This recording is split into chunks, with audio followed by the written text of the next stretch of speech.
अखिल भूमंडलीय सर्व शिरोमणि मुनि समाज के संस्थापक आदि मुनीश्वर योगेश्वर सदगुरुदेव शिव मुनि महाराज की जय। उपस्थित मुनि वृंद, साधु सज्जन वृंद, संत वृंद, साधक वृंद, आध्यात्म ज्ञान के जिज्ञासुओं और प्रेमियों, सभी श्रोता वृंद, आप सभी को मेरा कोटिशः नमन, सप्रेम जय जीव। तो आध्यात्मिक चर्चा चल रही है और हम लोग सदगुरुदेव शिव मुनि महाराज रचित ग्रंथ आत्मबल, मनोबल और इच्छा शक्ति के अंतर्गत अध्याय 4 पर चर्चा कर रहे हैं। और आज हम लोग चर्चा करेंगे आत्मा की महत्ता। एक छोटा सा शीर्षक दिए हैं गुरुदेव और इसी पर हम लोग चर्चा करेंगे, है ना। सदगुरुदेव शिव मुनि महाराज की जय। लिखे हैं गुरुदेव, यह पृथ्वी कितनी बड़ी है, अतः इसकी आकर्षण शक्ति भी कितनी बड़ी होगी। आत्मा की महत्ता पर लिखे हैं गुरुदेव, है ना। आत्मा की महिमा बता रहे हैं, आत्मा की महत्ता। यह पृथ्वी कितनी बड़ी है, सोच लीजिए। अतः इसकी आकर्षण शक्ति भी कितनी बड़ी होगी, विचार कीजिए। कह रहे हैं जब पृथ्वी इतनी बड़ी है तो इसकी आकर्षण शक्ति भी कितनी बड़ी होगी। पर एक मामूली छोटा सा कौवा चेतन होने के कारण इसके ऊपर उड़ा करता और इस पृथ्वी की आकर्षण शक्ति उस पर काम नहीं करती। खूब विचार कर लीजिए। सदगुरुदेव शिव मुनि महाराज की जय। कितने सुंदर तरीके से बतला रहे हैं गुरुदेव। इतनी बड़ी पृथ्वी, कितनी बड़ी ये पृथ्वी है, तो इसकी आकर्षण शक्ति भी कितनी बड़ी है। लेकिन एक छोटा सा मामूली कौवा ऊपर आसमान में उड़ रहा है, पृथ्वी को लात मारकर ऊपर उड़ जाता है। धन्य धन्य सदगुरुदेव शिव मुनि महाराज की जय। चेतन की महिमा, आत्मा की महत्ता। बाप रे बाप, बहुत सुंदर बात। आगे लिखते हैं गुरुदेव, एक शिकारी कौवे को गोली मार देता। जब कौवे का शरीर जड़ हो जाता है तो उस वक्त पृथ्वी की आकर्षण शक्ति उस पर काम कर जाती है और कौवे का जड़ शरीर नीचे गिर पड़ता है। देखिए, गुरुदेव कह रहे हैं उड़ता हुआ कौवा आसमान में था, लेकिन शिकारी ने उसको गोली मार दिया। तो कौवा क्या करेगा? उसका शरीर जो था वहाँ माने क्या हो, जड़ हो जाता है आत्मा के निकल जाने के कारण, है ना, जिसकी वजह से अब उसमें आकर्षण शक्ति काम करती है और वह शरीर नीचे गिर जाता है। सदगुरुदेव की महिमा अपार। उन्हीं के शब्दों में फिर से हम पढ़ देते हैं। एक शिकारी कौवे को गोली मार देता। जब कौवे का शरीर जड़ हो जाता है तो उस वक्त पृथ्वी की आकर्षण शक्ति उस पर काम कर जाती है और कौवे का जड़ शरीर नीचे गिर पड़ता है। कितनी बड़ी बात है।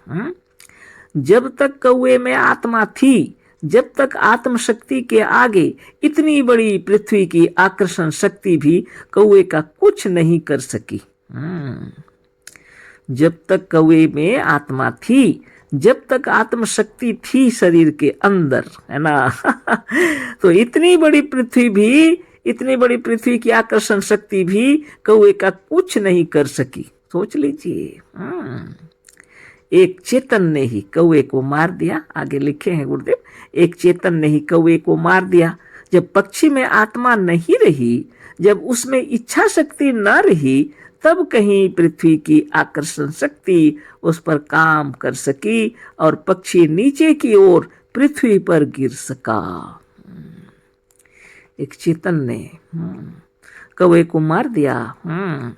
जब पक्षी में आत्मा नहीं रही, जब उसमें इच्छा शक्ति न रही, तब कहीं पृथ्वी की आकर्षण शक्ति उस पर काम कर सकी और पक्षी नीचे की ओर पृथ्वी पर गिर सका। बहुत बड़ी बात है, साधारण बात नहीं है। एक पक्षी पृथ्वी पर बैठा हुआ है, पृथ्वी की सारी आकर्षण शक्ति वहां मौजूद है। एक पक्षी पृथ्वी पर बैठा हुआ है, विचार कीजिए। पृथ्वी की सारी आकर्षण शक्ति वहां मौजूद है, पर पक्षी जब उड़ने की इच्छा करता है, पक्षी की आकर्षण शक्ति जब ऊपर उठना चाहती है तो पक्षी इतनी बड़ी पृथ्वी की इच्छा शक्ति को लात मार कर इतनी बड़ी पृथ्वी की आकर्षण शक्ति का विरोध करके ऊपर उड़ जाता है ना। समझाने के लिए तरीके से लिखे। एक पक्षी पृथ्वी पर बैठा हुआ है, पृथ्वी की सारी आकर्षण शक्ति वहां मौजूद है, पर पक्षी जब उड़ने की इच्छा करता है तो पक्षी की आकर्षण शक्ति है ना जब ऊपर उठना चाहती है तो पक्षी इतनी बड़ी पृथ्वी की इच्छा शक्ति को लात मार देती है। पृथ्वी में इच्छा शक्ति नहीं, पर उसी को लिखे गुरुदेव समझाने के लिए, पृथ्वी की आकर्षण शक्ति को लात मार देती है।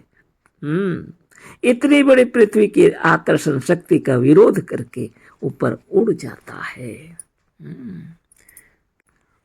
सदगुरुदेव शिव मुनि महाराज की जय। इतने सुंदर तरीके से सदगुरुदेव आत्मा की महत्ता बताए हम लोगों को, है ना। आत्मा अगर न हो तो शरीर जड़ हो जाता है, और पृथ्वी इतनी बड़ी है और इसकी आकर्षण शक्ति कितनी बड़ी होगी, सोच लीजिए। लेकिन एक मामूली कौआ भी पृथ्वी को लात मार के उड़ जाता है। सिर्फ कौआ क्या, उससे भी छोटे छोटे पक्षी हैं, उससे भी छोटे छोटे पक्षी उड़ रहे हैं, बिल्कुल, है ना। बहुत बड़ी बात है। हाँ, कोई भी चीज, एक कागज भी ऊपर फेंकिएगा तो नीचे गिर जाता है, हल्की हल्की कागज भी, हल्की से हल्की कागज, लेकिन उससे भी हल्के जीव भी हैं, लेकिन नहीं गिर रहे, है ना, उड़ रहे हैं ऊपर नीचे, जहां मन चाहा बैठ रहे हैं, उड़ रहे हैं। हाँ, बाप रे, कितनी बड़ी बात है। हाँ, अगर सदगुरुदेव आए नहीं होते तो आत्मा की महत्ता को इतने सुंदर तरीके से हम लोगों को कौन समझाता। सदगुरुदेव शिवमुनि महाराज की जय। आपकी आत्मा इतनी महिमा से युक्त है, अखिल विश्व ब्रह्मांड में सर्वश्रेष्ठ है, इसी बात को सदगुरुदेव समझा रहे हैं। आपकी इच्छा शक्ति आपकी महिमा को और श्रेष्ठ बना देती है ना। आपकी इच्छा शक्ति, प्रबल शक्ति को जगाने के लिए नित्य योगाभ्यास कीजिए, है ना। संसार में जितने भी तत्व हैं ये सब आकर्षण शक्ति में एक दूसरे को खींच रहे हैं। पृथ्वी स्थूल है इसलिए स्थूल को अपनी ओर खींच लेती है। आकाश सूक्ष्म है इसलिए सूक्ष्म धुआं या वाष्प ऊपर की ओर उड़ने लगता है। कितनी बड़ी बात है, बाप रे बाप। जो जैसा है, समुद्र है, जल राशि, विराट समुद्र, विशाल समुद्र, है ना। संसार की सारी नदियों का रुख उसी की ओर चला जाता है। बात बहुत विचित्र है। सदगुरुदेव आए तो इतनी सुंदर तरीके से लिखे। संसार की सारी नदियां घूम फिर कर समुद्र की ओर चली जाती हैं, है ना। कितनी बड़ी बात है, बाप रे बाप। गुरुदेव क्या कहते हैं, जो भावना तुम्हारे हृदय में उत्पन्न हो रहा है इसकी शक्ति अपार, है ना। अखिल विश्व ब्रह्मांड को अपने आप के अंदर में खींचने की ताकत आपके अंदर में है ना। आप अगर सोच रहे हैं, आप अगर खुश हैं तो संसार की सारी खुशियों का रुख आपकी ओर हो जाएगा। इसलिए गुरुदेव जो मंत्र दिए हैं उसको रोज जपा कीजिए, है ना। आप देखिएगा विश्व ब्रह्मांड की सारी शक्तियों का रुख आपकी ओर हो जाएगा। इसके लिए प्रणव प्राणायाम, है ना, निश्चित रूप से गुरुदेव से सीख करके, प्रणव सीख करके, अपने योग शिक्षकों से प्रणव सीख करके अच्छे तरीके से मुनि समाज की रीति से प्रणव कीजिएगा तो संसार की सारी शक्तियों का रुख आपकी ओर हो जाएगा। साधारण बात नहीं है, है ना। ये अपार शक्ति, इच्छा शक्ति आपके अंदर है। अगर वो इच्छा करे तो संसार में ऐसी कोई शक्ति ही नहीं है जो उसको रोक दे। इसलिए मन में अपने आप के अंदर दृढ़ संकल्प के साथ नित्य दिन शुभ भावना कीजिए, है ना।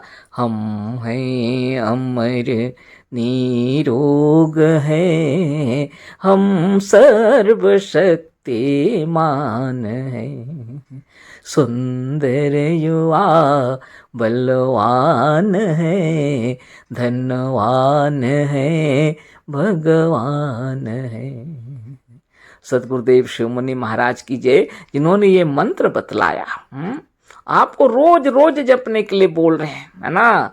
हम है अमर निरोग हैं, हम सर्वशक्तिमान हैं, सुंदर युवा बलवान है, धनवान है, भगवान है।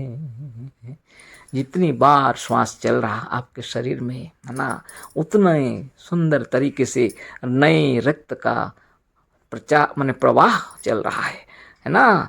नया नया खून बन रहा है, सारे शरीर में दौड़ लगा रहा है। आत्मदेव की इच्छा शक्ति अगर प्रबल हो जाए, आपको अगर स्वस्थ निरोग और अमर निरामय रहना है तो नित्य योगाभ्यास कीजिए और इन मंत्रों को जपिए। गुरुदेव की कृपा से ये ज्ञात शक्ति में जपते जपते अज्ञात शक्ति में जब पहुंच जाए, अज्ञात शक्ति ईश्वरीय शक्ति आत्मा की अपार शक्ति है। इस शक्ति को अगर आप समझ लेंगे ना, तो आपके शरीर के ना रोग रहेंगे ना दुख। आपके हृदय की पीड़ा, आपकी तकलीफ सब दूर करने का एकमात्र उपाय है एकांत में बैठकर ध्यान मगन होकर मंत्रों का जाप कीजिए, है ना।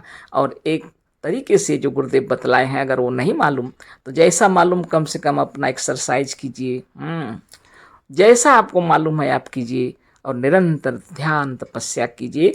ना तस्य रोगो न जरा न मृत्यु प्राप्तस्य योगाग्निमयम शरीरम, है ना। ये तो थोड़ा सा लिखे थे गुरुदेव आत्मा की महत्ता, तो कल फिर हम लोग आगे चर्चा करेंगे जड़ की शक्ति। यह छोटी माने छोटा शीर्षक है, इसलिए थोड़ी सी बात थी, है ना। लेकिन आत्मशक्ति की महिमा आपको अगर मालूम हो जाए तो विराट शक्ति है। सकल सृष्टि में सबसे बड़ी शक्ति आपकी आत्मशक्ति है, जो चेतन है। इसी को ऋषि महर्षि तपस्या से अपने आप को जानने के लिए तैयारी करते रहते थे रात और दिन, और आपको और हमको सबको बताया अष्टांग योग, है ना। तो आज इतना ही चर्चा करेंगे, कल फिर चर्चा करेंगे। अशेष धन्यवाद, कोटिशः नमन, सप्रेम जय जीव। सदगुरुदेव शिव मुनि महाराज की जय।